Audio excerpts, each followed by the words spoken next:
there for. And I also like to reveal our backstage for now. Here we go. Okay, this is our backstage, and to show everyone that welcome to our live streaming session and listen Moonlight from our Real Moonlight show. We are very glad to have three very dedicated builders in the Web3 space, right? And of course, first we'd like to invite them to introduce themselves. And how about let's starting from who should we go first? How about Jojo? Yeah, Jojo, would you like to go first to introduce yourself and introducing the CKB fund to us? Thank you. Okay, thank you, Moonlight. Good morning, good afternoon, and good evening. Hi, everyone. My name is Hongzhou. You can also call me Juju. And right now I'm the research lead of the CKB co-fund. I'm very glad to discuss our international expansion strategies and our recent development. Tonight I'm very glad to learn from DAMPOS and DRC BTC's successful experience.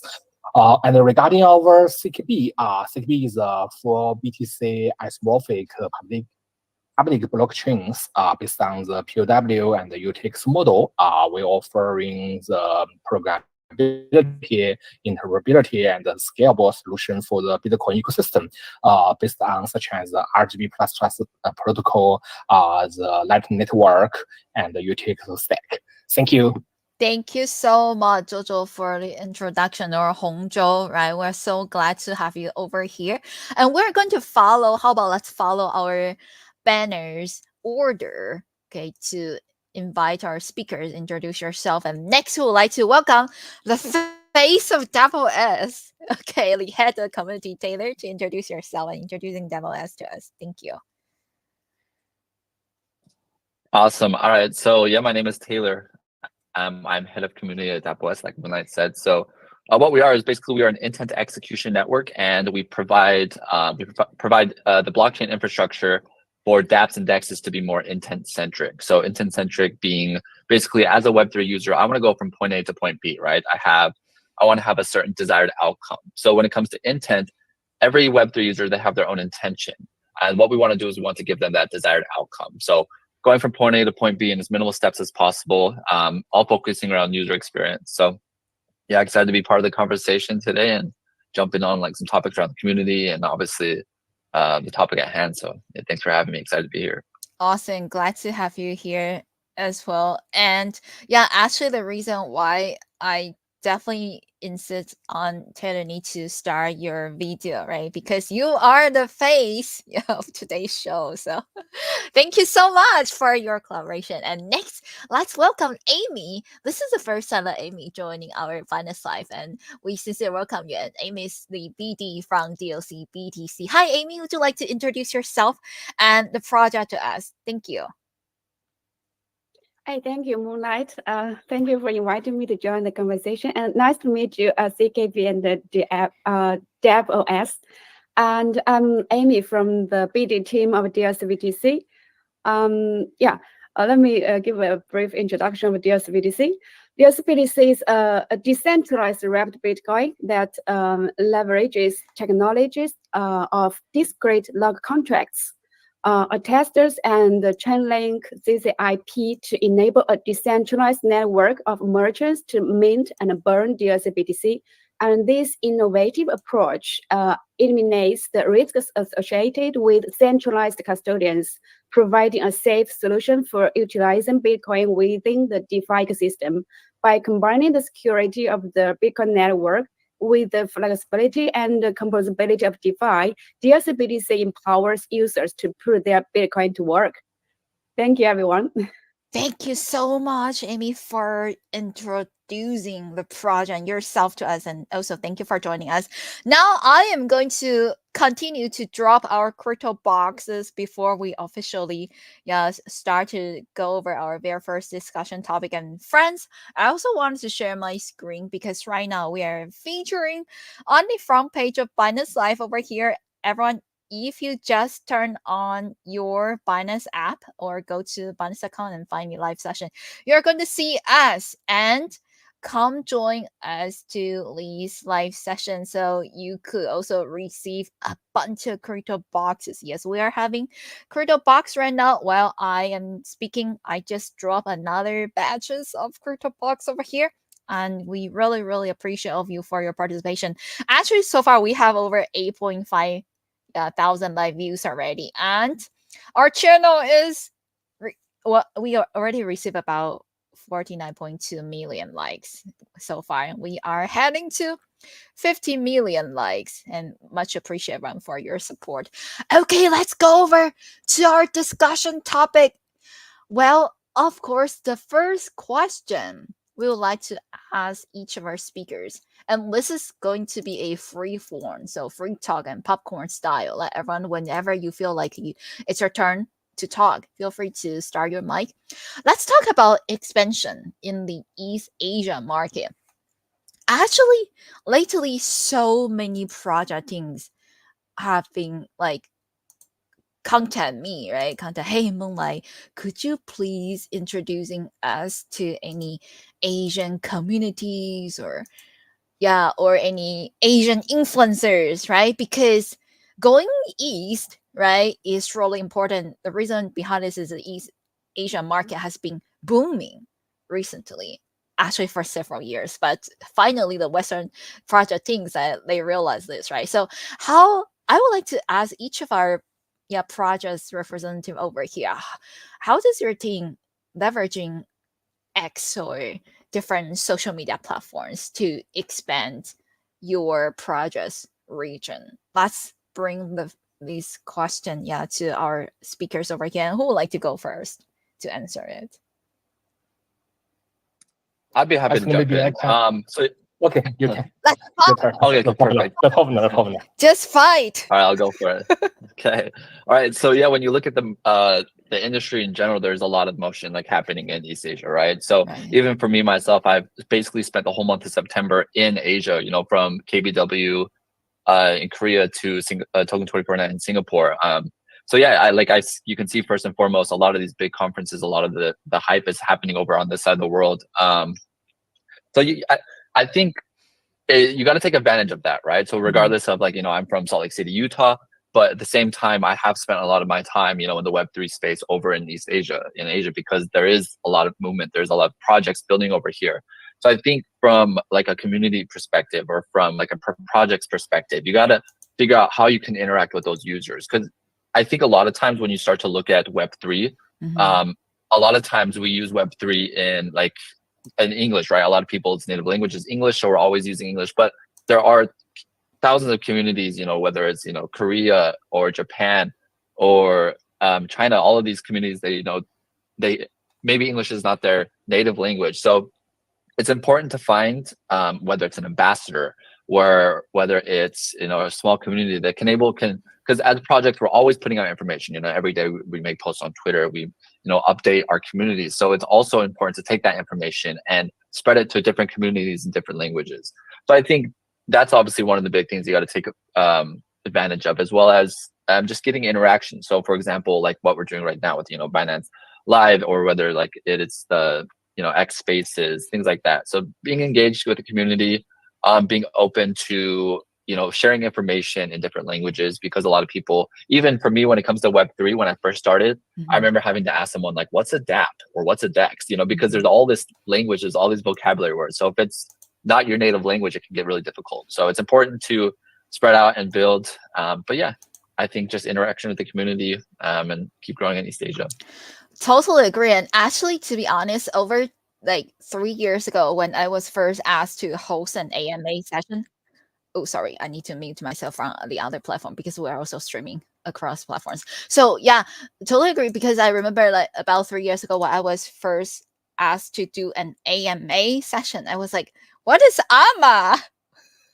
I didn't even know I should read AMA, but I was asking, what is AMA? What does that mean? And so, but now this is like this is probably like my 2000, right? 2000 AMA sessions. And yeah, so yeah, we all have a growing curve, right? And thanks for sharing the experience managing the Dapple S community. And let's go to Hongzhou We'll also love to learn from the CKB community as well. Thank you. Okay, thank you. Regarding this question, I also agree with Tyler that maybe some audience that know our CKB then think, okay, CKB is a East Asia project, but right now our project among globally, such as some of our colleagues in the North American and some of them based on Singapore. But we also totally agree that for projects to extend their market community among the East Asia, they need to find the local partners. For instance, such as recently, we listed our token on the Korea market, the update, and during the tokens on the 49, and there are so many guys come to our booth to ask, wow, how you go to the Korea market, because they know that their policy, have many regulations. But okay, from our experience, we wanted to say that our strategy, our CKB expanding in different East Asia and maybe in other regions, based on to find close the partnership, because we find that the different regions may have their own culture and vibe, and the local partners can help us to connect with the local community and the users in a more correct ways. For instance, such as recently we have the cooperate with the Undefined Lamp, which is based on the Korea, and they make a significant step in our expansion to the Korea market.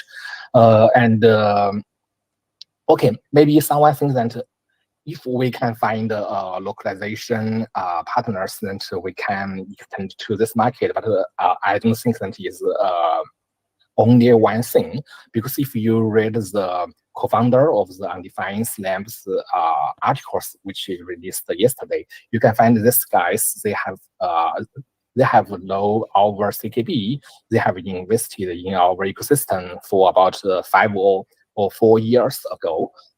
So I think you to find mind-like guys to help you to go to this market is very important. And meanwhile, for these partners, they also need to have strong influence in the local market, such as also use the Undefined Lamp, for instance.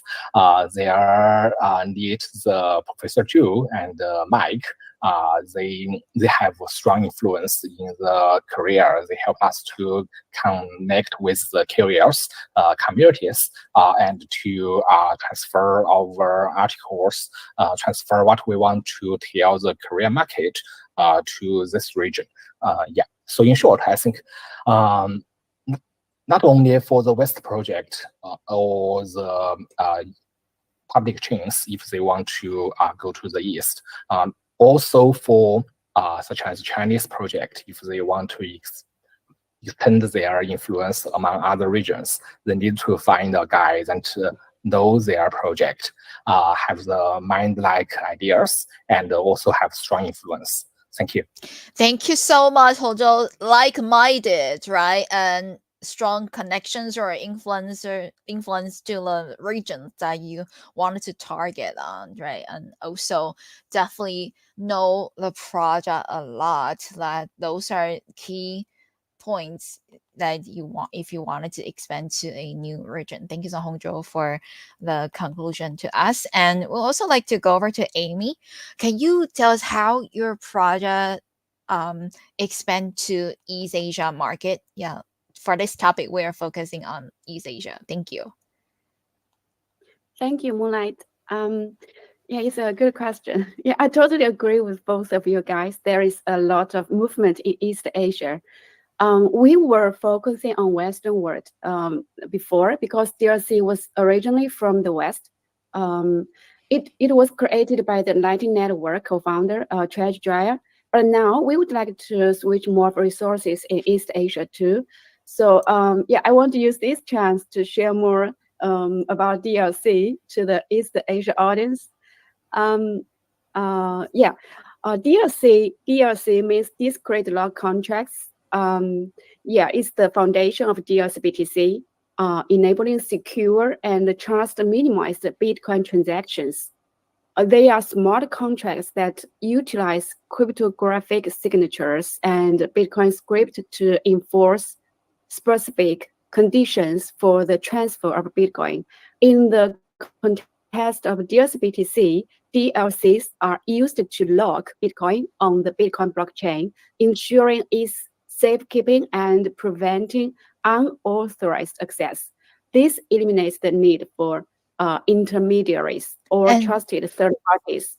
Um, yeah, Amy, okay, you might to let us know how your any strategies that your team uh, have done in order to expand to East Asia. This is actually the topic for this question. yeah, Thank you. yes. Yeah, but before, yeah, I just explained how DLC works Uh-huh. and why it was not. It was very popular in the West, but not so popular in the East now. So we are doing more education job and marketing, like community things like that to the East Asia audience. And for now, we are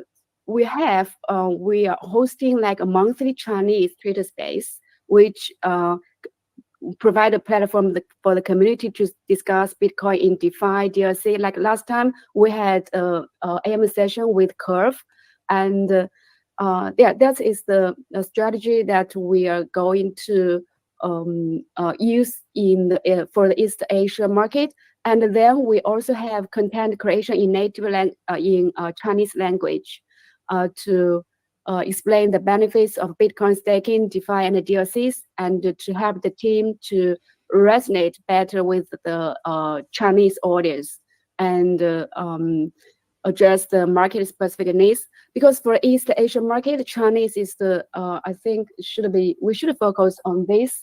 It's the biggest market, and then leveraging partnerships with now we have a new partnership with Garden Finance, so we also have this kind of announcements on Twitter and also do trade space with them to generate buzz and showcase the expansion.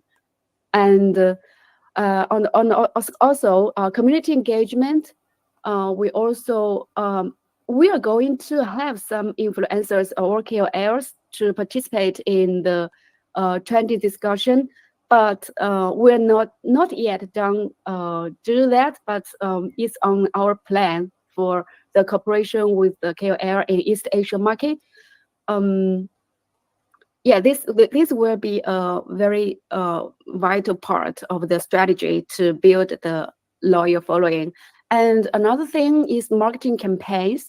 We are running a lot of campaigns with our partners, like yeah, we just launched our product on Curve, Uniswap Balancer, Stylo, Garden Finance Trace Reward, and we have been listed on more than 10 platforms. So we have a marketing campaign with each of them. To reach the crypto in East Asia places. Yeah, that's it. Thank you, Moonlight. Got it. Thank you so much. So yeah, so the way that how your project team expand to East Asia is by try to host more Chinese language AMA sessions or X spaces, and also reach out to Chinese language influencers, right, and ask them to help promote the project. Got it. Thank you so much. And let's go over to our second discussion topic, because today we're actually talking about international expansion, right? And the first one we mentioned East Asia market. And of course, once you get the audience, right? Once you reach out to more people, let's talk about community user retention, because the traffic has settled in your community, right? Let's suppose this kind of scenario. And how do you retain the users? Does your community have any dedicated language channels? For example, like I know some big project like have channels in 12 different languages. That is amazing. And also others, they hire language specific moderators or admins to maintain and manage those channels. Does your project also do that? I would like to learn about these from each of our speakers. So for this topic, once again, let's talk about community user retention. After promoting your project to different regions, how do you keep them in your community? How do you let the traffic settled across your Discord server or your Telegram group? Can anyone wanted to share your experience with us? Thank you.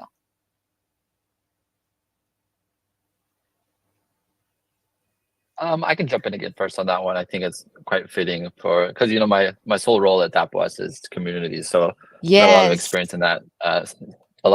In that sector. But basically, I think to touch on like getting users in the first place is obviously transparency. So like when it comes to your project and the users, there has to be transparency between you and the user, right? So basically, you have to be very open with what you're doing as a project, what you're building, where you're going, and then I always like to say that the community is like the backbone or even the keystone of the project, right? So like without the community, then where are your users coming from? Like where, what's happening? So basically what I see it as, like loyalty is very important. So there's certain ways to bring a community in, but there's even more ways to try to keep them to stay, right? Because there's so much competition in Web3. There's a lot of people building similar things.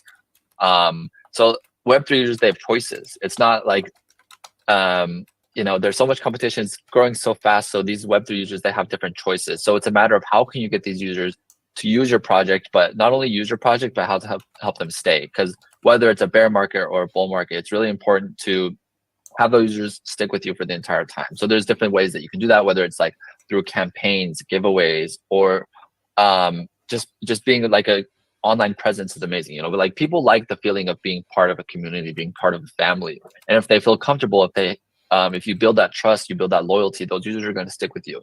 Even if another project's doing the same thing that you're doing, the users will stay with you because they're, the familiar, their comfort. So I think to touch on like the language barrier, those kinds of aspects is we've got a great team of ambassadors at DAPOS.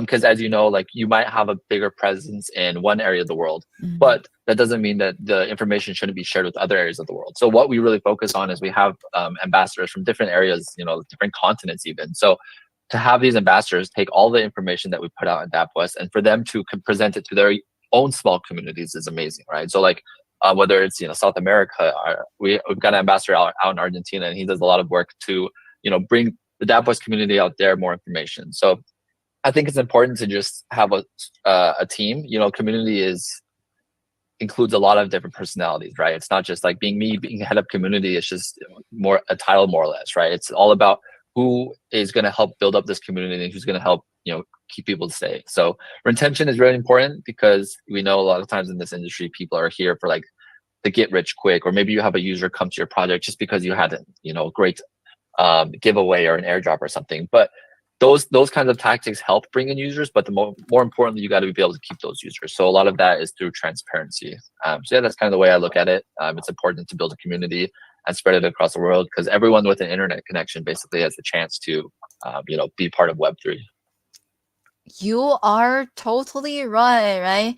A lot of times people come to our community just for certain giveaways, right, or airdrops, but after if we could have some good strategies to keep them, and that's going to be beneficial for both the users and also for the project. Thank you so much, Taylor, for sharing that. And thank you for jumping in because your title is head of committee, right? So of course you know the best. And how about let's go over to check if Amy or Hongzhou wanted to answer these questions while talking about user retention. Thank you.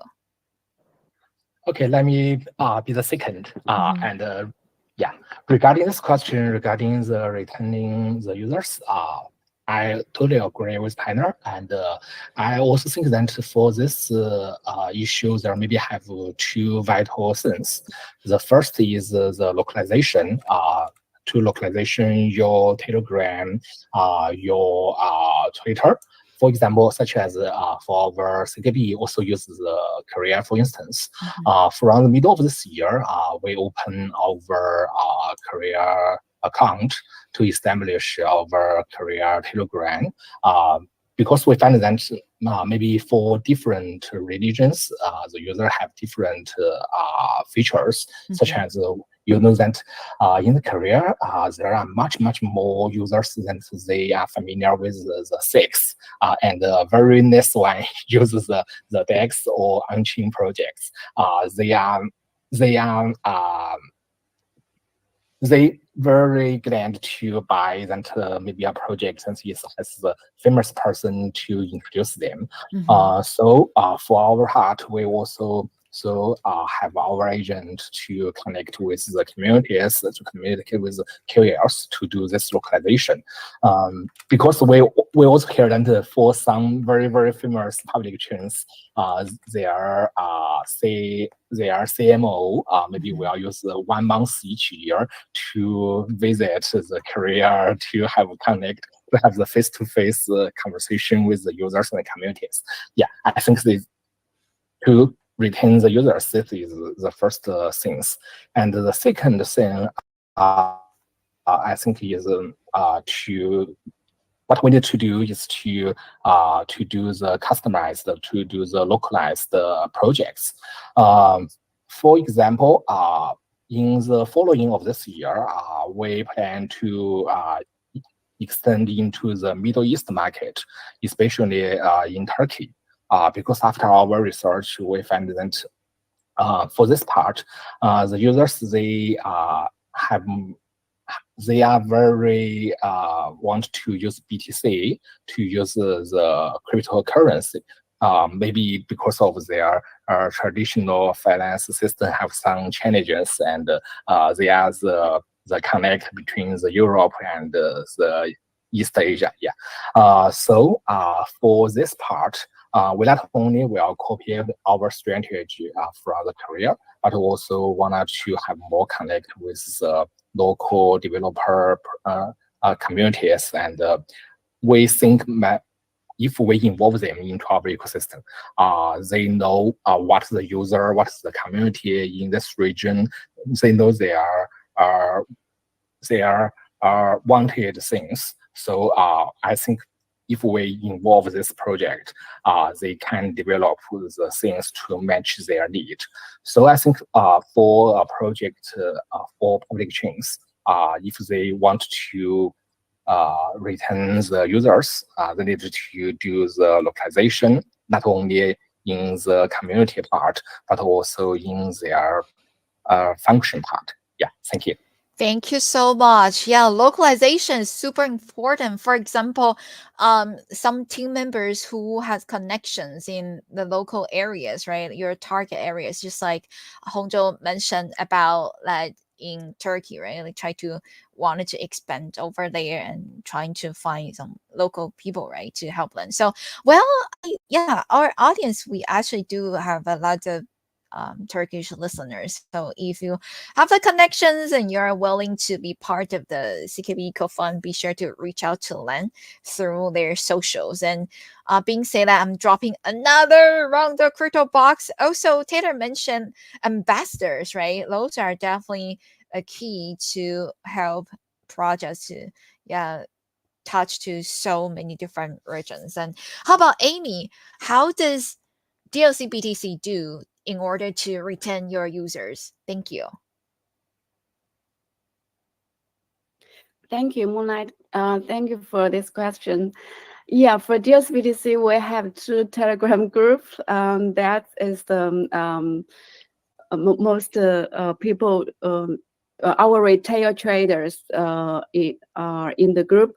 Because for DSBTC, we are also for retail traders. Because retail traders, they cannot directly mint, but they can swap using like decentralized exchanges. So we have to educate them to like give them the step-by-step guide and also tell them the benefits to how to use DSBTC. So we have English Telegram group and the Chinese Telegram group, and we regularly sharing the updates, product developments, and education content to keep the users engaged and interested in the project. So also hosting community calls.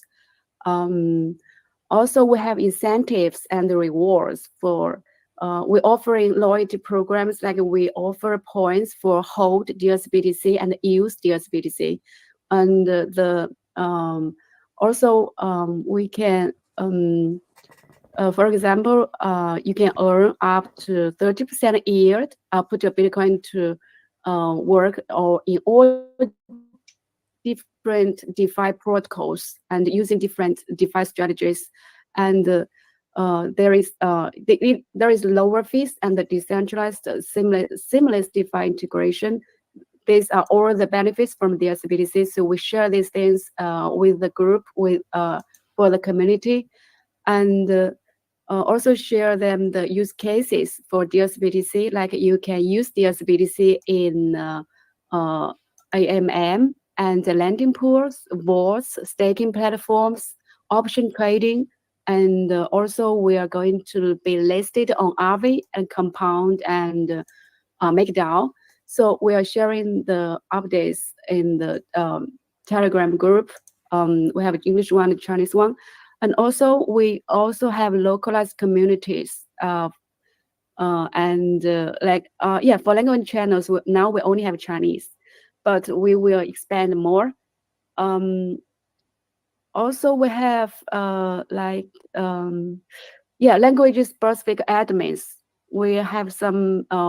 We have our growth lead, community lead to expand the community managing and to ensure these communities are very well managed, so they can have address questions and moderate discussions and keep the channels active. Yeah, that's it from DSBTC. Thank you so much. Thank you so much, Amy, for detailed information shared with us. Certainly, community managers who could speak or type local languages, right, for the users, those are definitely really, really important. And also talking about currently I'm also actually head a committee at Ningbo as an AI project as well. So we have about like 10 different channels, right? And every day I go over to each of the channels, and even though I don't type those different languages, but at least we have translators, right? We could just translate the languages and engage with the communities. Those are definitely key points. So even though for a lot of people this week probably it's a golden week, right? But there's no break in Web3 space at all. So still go to our community channels every day and engage with them. This is definitely a key part, just like we have been talking for so many times, that communities are definitely the most important assets for each of our Web3 projects. And thank you so much for all of our speakers to tuning in this topic. Let's go over to our third discussion topic over here. Yeah, we certainly would like to know about the role of community building. What role does community building play in the development of the overall Bitcoin ecosystem, since all of our projects over here are related to Bitcoin or DeFi, right? And how well the ecosystem expanding to more market in the future? How do we really let people not afraid of cryptos, right? Because some people, when they look at crypto, they're still saying scam, right? So how do we make them change their mindset, right? Those are another the key issues. And also, how can we break the barriers and attract more users? This is so important. User expansion and mass adoptions, right? So many. This is kind of like $1,100,000 question. And who would like to share your views first? Thank you.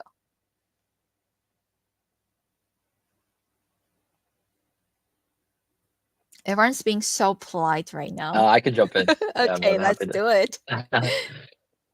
I'll be the one to jump in. I got it. So so I think a lot of times you have to get, like, from the start. You got to figure out, what does your project solve at the end of the day. Like I mentioned before, there's so many.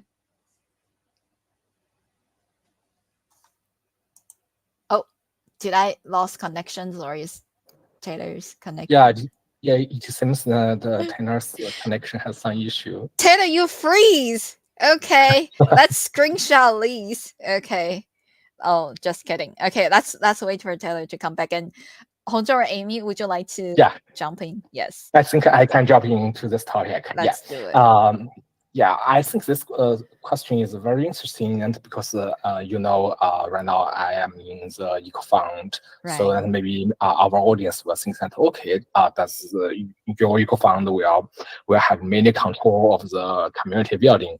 But indeed, I think that also the community building play a vital role in the development of the ecosystem, or even though the Bitcoin's ecosystem.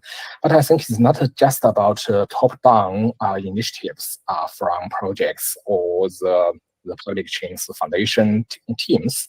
And I think that encouraging organic community growth is also important. For instance, maybe in July of this year, our CL community, which focus on the CKB RGB++ protocols flagship assets, they developed the completely Bitcoin native launchpad planned for CL2R. And recently, they also have their own operation team creating educational content and meanings about CKB's technologies and market actions. And the other example I want to introduce is our community driving initiative projects such as UTXO Global, which is a very user-friendly CKB wallet developed by one of our Cambodia or maybe Singapore community teams. And recently, there have one project named CKB5, which is totally a community driving project. Issue CKB meme tokens through when you input one tweet. And I think this community actions and projects are not initially supported by our Eco Fund, but they also pave the foundation, paves the way to the valuable part of our ecosystem. And I think this organic growth model is significantly different between the Bitcoin ecosystem and other chain ecosystems. Because maybe we can find that some ecosystems that rely on a centralized cathedral-like model with official endorsement. But the Bitcoin ecosystem, they are growth on a more decentralized bazaar-like approach. Maybe you think that there have no order, but I think this is very interesting, and definitely when we have the buffer to up growth model, there will have more interesting project in the ecosystem, and will give the vital to the projects. Thank you. Thank you so much, Hongzhou. Yes, definitely Eco Fund, right? When people hear about the name, they will assume that this is definitely a foundation that needs to support the whole ecosystem's growth, right? And wow, that's definitely a lot of work. And thank you, Hongzhou, for sharing how CKB Eco Fund does. And let's double check with Taylor. Are you back? I am back. I'm sorry about Oh, that. no So hopefully you worries can hear me about now. that. I think I was like talking and then I realized that like Google had given me a notification. I was like, oh, you've not allowed to go to the meeting. So, but I'm happy to be back. Hopefully it's fine now. So, Yes. I'm not sure how much of you heard of what I was saying, but okay, thank you. But I'll jump in just to touch on obviously like the expansion of Bitcoin and the ecosystem in new markets. But the way I look at it is obviously in this space with all the competition, it doesn't mean that everyone has to be competitive. It's like you can't work together. A lot of times to build, to grow, you need to integrate, you need to collaborate, right? Because obviously 1 + 1 = 2, 2 + 2 = 4. If you add things together, they're just going to grow, they're going to expand. So that's, at DAppOS, that's really something that we really focus on, with our bread. I would say the bread and butter of our project is really through the integrations and collaborations, because we want to give these dApps and DEXs the user experience. We want to give them the intent-centric experience. So yeah, I think just looking overall, like the Bitcoin ecosystem in general, it's just about education, like educating those users. letting people know that Web3, this industry is the future more or less, right? So that we trust it ourselves, and so we have to give that trust to the users who want to join in. And I think there's different ways to do that. You can look at like different bridges, right? I guess the overall question is, how to onboard the next billion users. It's kind of just been this huge narrative across, ever since I've been at Web3. But I think there's different ways. There's different narratives that come along that kind of test that.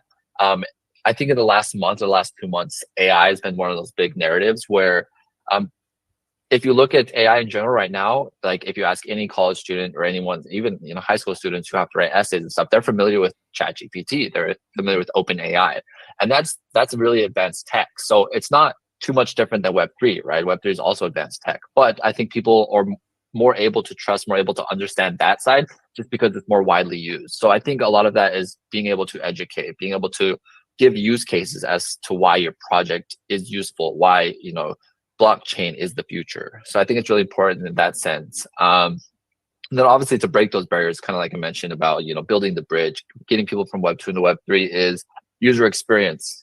Since this industry really relies on tech, a lot of times us who have been in the industry are very familiar with how to do things, and we're very tech forward, right? But for example, my mother or father, if they wanted to join Web 3, it gets really technical. So trying to kind of like not dumb down your project, but bring your project down to a level where like your average Web 2 user can understand what's happening. They can go from point A to point B. They can carry out a transaction in as minimal steps as possible. And that's kind of what we do with Intent Centric. So yeah, in that sense, like scalability, right? You've got to grow. But at the same, like as much as you can grow and as much as you can provide to users as a project, you got to always focus around user experience. I think that's always something that you can't overlook. And then all of that kind of goes back into security, because I think a lot of times in this industry, security is overlooked as well. And then that's where users start to lose their trust. So I think that all of those things together, it kind of runs back around into user experience, right? How do we get Web 2 users into Web 3? You got to make it easier. You got to make it, you got to provide everyday use cases as why you should use it. So it's kind of my 2 cents as in the question. Certainly. Thank you so much. Yes. Well, if we wanted to expand the ecosystem, we should actually, just like you said, right, first reach out to our family members who are totally not familiar with the blockchain technology over here and see how it works, right? And then we could use the success experience to other people and then try if that will become a mass adoption opportunity. Thanks. And Amy, would you also like to jump into the discussion over here on the role of community building, especially in the Bitcoin or DeFi ecosystem? Thank you. Thank you, Moonlight. Yeah, very good question.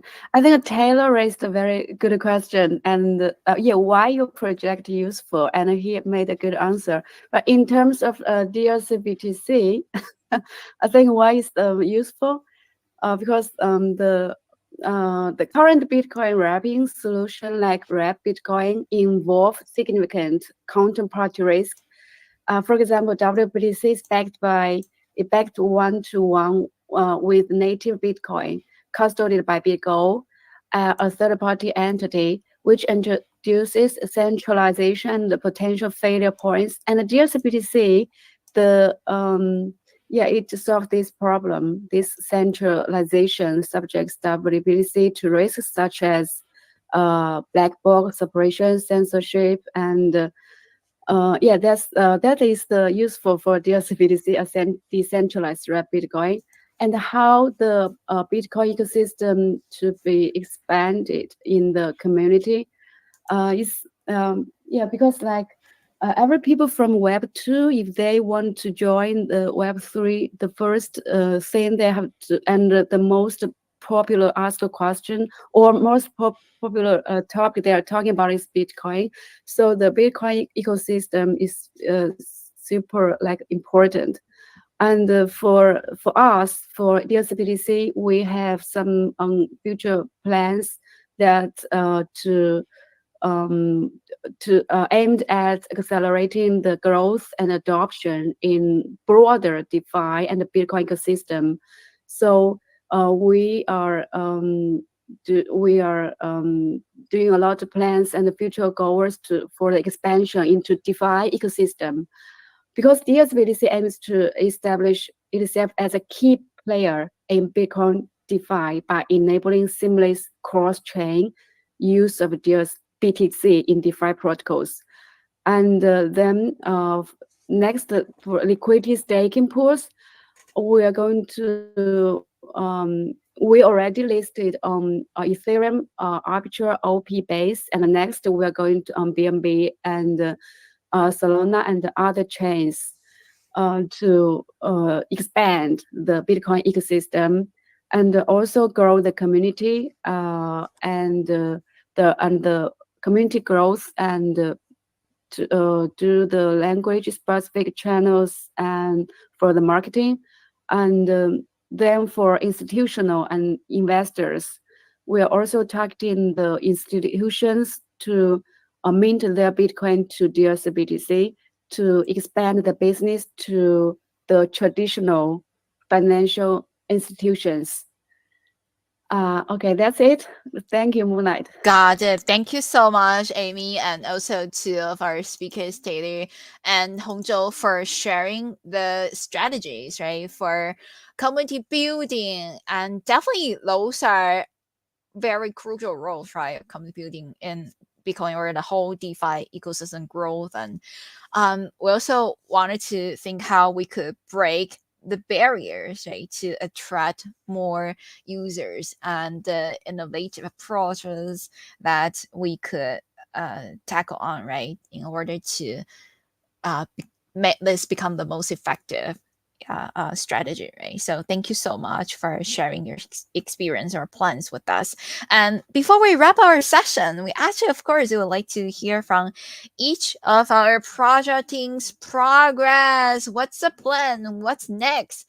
Well, especially, yeah, right now, it's obviously that we are entering another bull cycle, right? So how about Hongzhou, would you like to talk about the CKB Eco Fund? What's the upcoming plan? Thank you. Okay, thank you, Moonlight. Regarding this part, just as I introduced above, that on the market side, we plan to expand into the Middle East market, especially in Turkey, and because of the situation in Turkey, we will focus on the Bitcoin-based payment solutions, such as based on the Lightning Network or something like that. And correspondingly, on the project development side, we are working on extending our reach to external ecosystem and liquidity while maintaining Bitcoin's native technology architectures. For example, the virtual proof of work channel proposed by Atomics on September 26. I think it's very similar to our RGB++ as morphic binding, and we are very excited to say that there have the potential cooperation in this area to expand the on-chain Bitcoin ecosystem. Yeah, recently we have the conversation with them and to say what we can do together.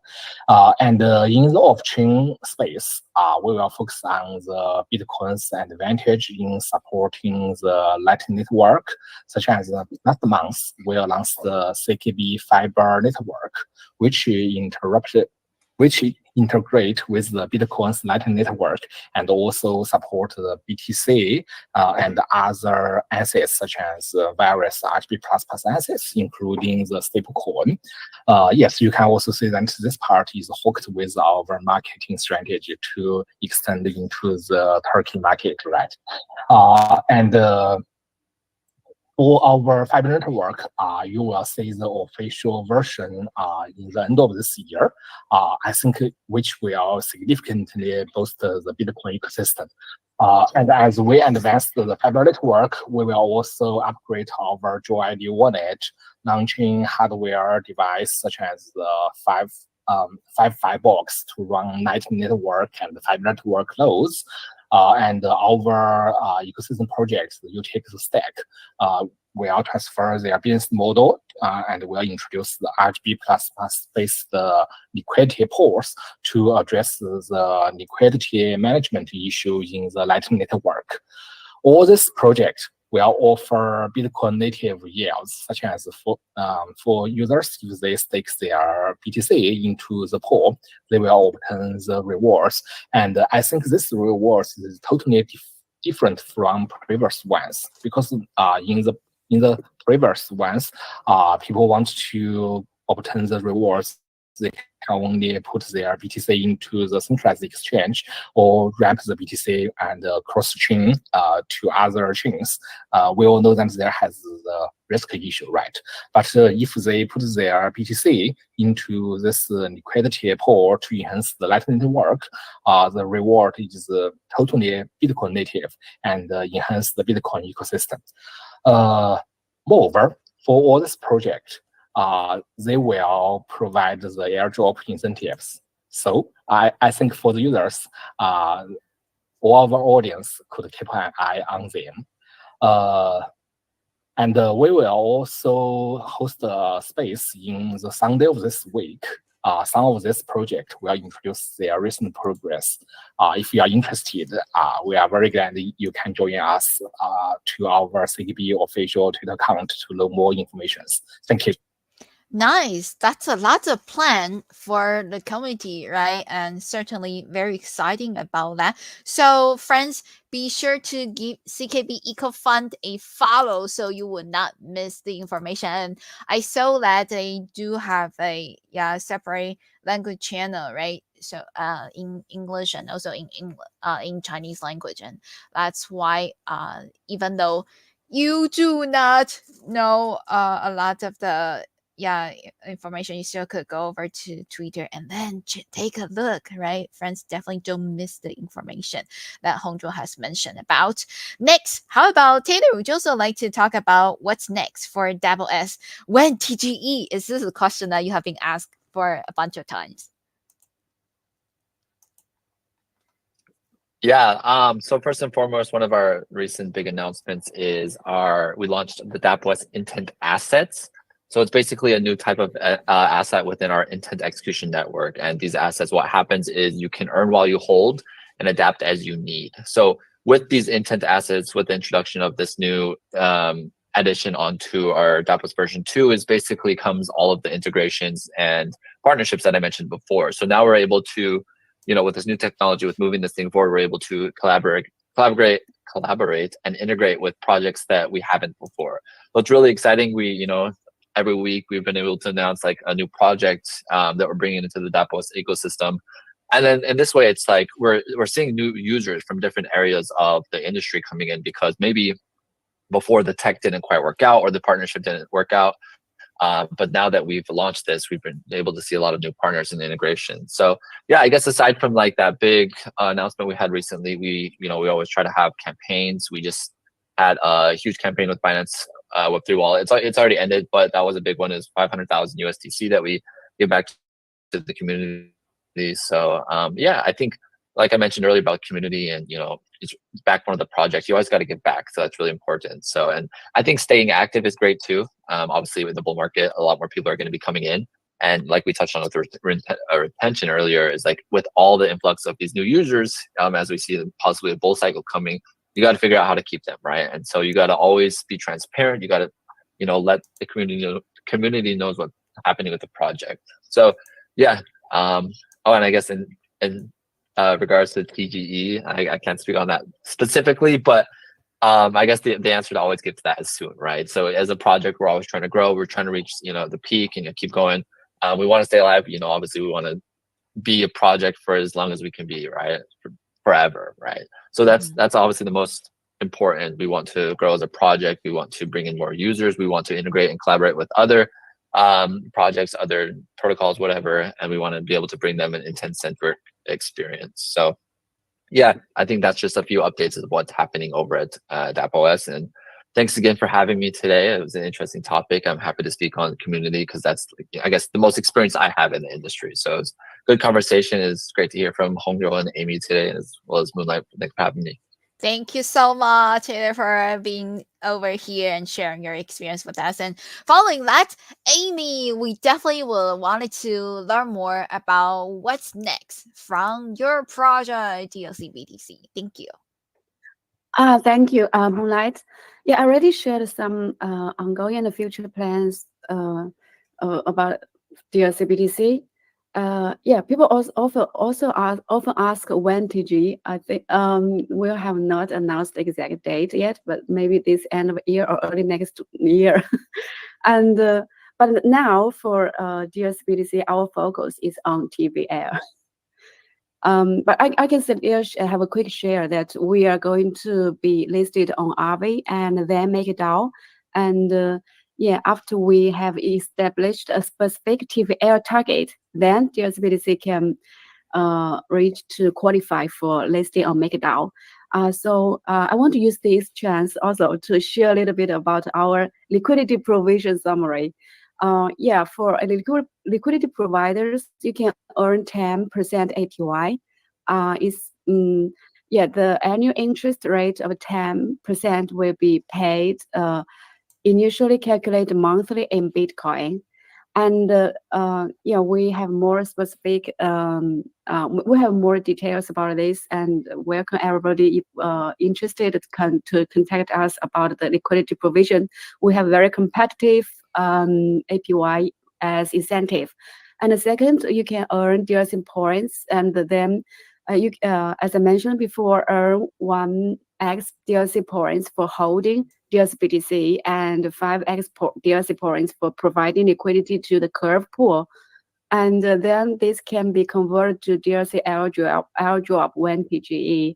And then additional yield, you can gain an extra 5 to 10% yield on Curve pool. And yeah, the rewards is in DLC BTC. So I'm telling you, all the audience, the good news that is a very good pool for the DeFi players to check out. That is Okay, marvelous. that's it. That's it. Thank you Moonlight, so thank you. much. That is marvelous. Thank you so much, Amy, for letting us know more about the upcoming plans. And once again, appreciate our speakers for joining us today. Wow, this is definitely the best team over here because see that our time management is just perfect, right? 59 minutes so far. So we have 1 minute for our wrap up over here. Thank you all for joining us today and also for your insightful discussions right over here, as well as thank you to actually we are close to 1100 live views already. That was so fast, and we definitely learned a lot about the information right from each of our projecting and also the plan, the strategies, how you expand and retain the Bitcoin or DeFi ecosystem. And we are so exciting about the future, right? And looking forward to learning more about the results, right? How these methods work for each of your projectings, and also as we continue to innovative and build strong communities within DeFi, we definitely very appreciate everyone's engagement. It's so important to all of us, and let's keep the conversation going, and we will invite you all back to Binance Live again. So looking forward to seeing you all to our next event. Thank you so much. Bye. See you. Have a good day. Thank you. Happy holidays. Yeah, if you celebrate and have the golden week. Thank you. Thank you for spending time with us during the golden week. Much appreciated. I'm going to close our backstage and the replay will be available across platforms. See you. Okie dokie, everyone. This is the end of our live session. And of course, as always, we have our replays, right? The replays will be available immediately. And I see that we are close to 1100 live views. That was fast, everyone. I thought you all are like on vacation or something, but yeah, definitely very, very happy over here to have you all. And I'm going to drop another round of crypto boxes. Yeah, to appreciate everyone who has been here until the end, right? Thank you, thank you, thank you. Let's go. The next round of Crypto Box. We are having Crypto Rant today on our Binance Live. And this is your Meng Lai. As always, I'm here 7 days a week. And this year we got 366 days, right? So I'm here 366 days a year to bring you the latest information in the Web3 space. And today we cover international expansion of the Bitcoin ecosystem or DeFi, right? And either the strategic partnerships or market analysis for the DeFi projects or community expansions, right? Those are all very important. And thank you all for being part of this DeFi community. Okay, let's have some upbeat music and we are going to end this session. See you all. Thank you.